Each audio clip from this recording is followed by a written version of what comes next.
আজ তো দশমী, পুঁটি মাছ ভাজা কিন্তু খেতে হয়, কি করার, নিরামিষ। এই ভাজাটা খেলে কিন্তু আর কিছু লাগে না, বেশ কিন্তু ভালো লাগে। হ্যালো এভরিওয়ান, আজ তো দশমী, পুজোটা যাই হোক ভালোভাবে কেটে গেল। আজ কিন্তু প্রচুর বৃষ্টি পড়েছে, তো পুজোর কটা দিন বৃষ্টিতে যাই হোক তেমন ভিজতে হয়নি।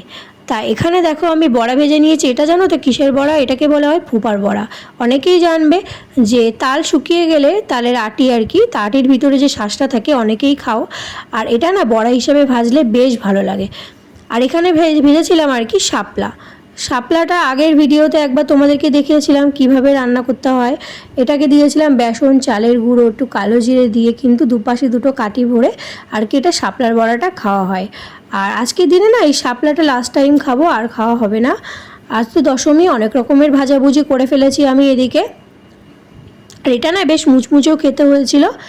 আর ভাজা করেছিলাম তোমাদেরকে দেখাই, উচ্ছে ভাজা, বরবটি ভাজা, তারপর আছে কাঁকরোল ভাজা, আর ওখানে ছিল আলু ভাজা, কুমড়ো ভাজা। আর এখানে দেখো আরও কিছু কিছু ভাজা আমি কিন্তু করে ফেলছি।